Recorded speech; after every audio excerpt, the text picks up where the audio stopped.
I did not apologize. Yeah. I did not apologize.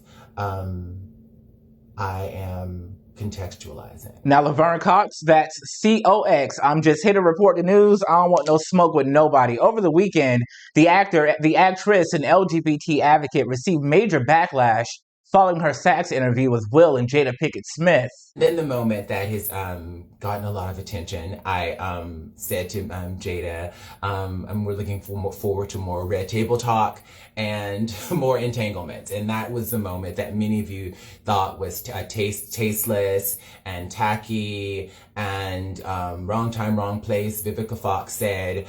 And so so I've been thinking about it, and I've been, I'm like, okay, if no one is above critique. I like to hold myself accountable. This is part of my process as a human being. When I'm wrong, I try to promptly admit it. Now, all of a sudden, it appears everybody's team Will and Jada again. I thought y'all was tired of hearing about them. Vivica Fox also spoke out on Cocktails with Queen, saying that Laverne was looking for a moment.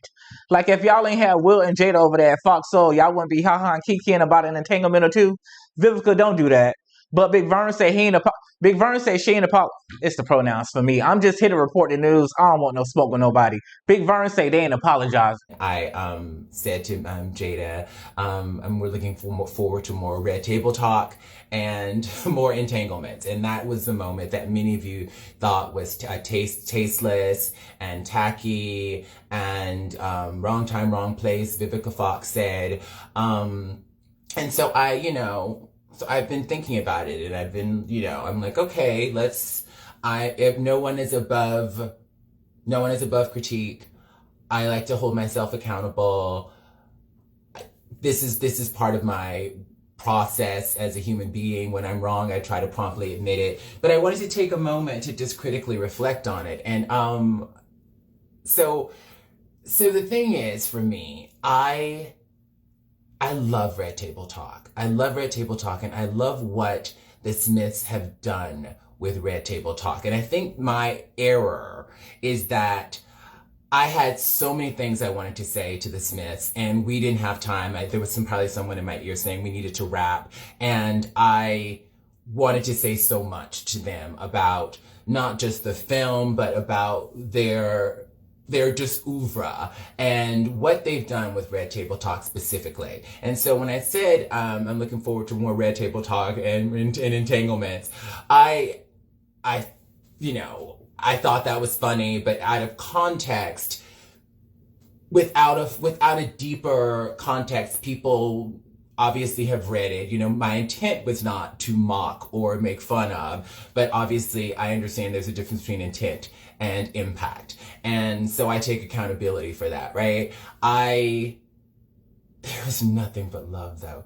I just need to, I feel like if you watch the whole interview, you feel the love that I have for the Smiths. I really, really love them. And I think the reason I really wanted to come on and go live, though, is to say what unfortunately, I didn't have the time to go into all the detail that I wanted to about Red Table Talk and how important it is, and the conversations that they have started that we have not, as a public and as a society, have not finished. Right? I think for me, when I hear it, first of all, entanglements was funny. I thought the way in which Jada used entanglements in their conversation on Red Table Talk, and the way Will said in entanglement, he kind of laughed, and later on, even Jada made fun of the word entanglement. I think entanglement was hilarious. So first of all, I thought it was funny.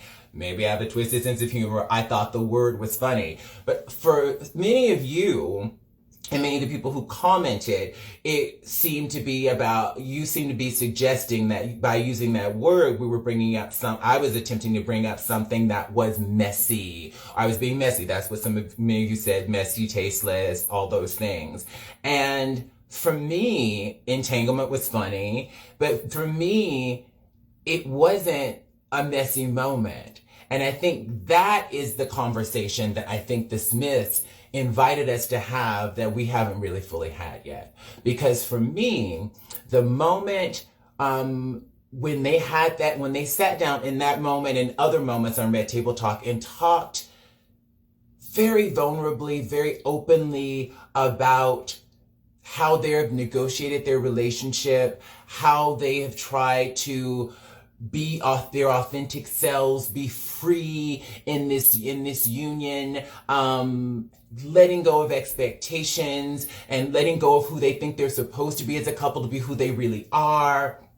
The ways in which Will Smith on Red Table Talk, as well as in his recent memoir, the vulnerability that he has given us is really unprecedented for a star of his magnitude, a straight man of any race. I've never seen a straight man of any race who is a superstar like Will Smith be as vulnerable, as in process publicly as he has been with us around letting go of what he wanted his family to be, being vulnerable, dealing with this this woman who is deeply, deeply empowered.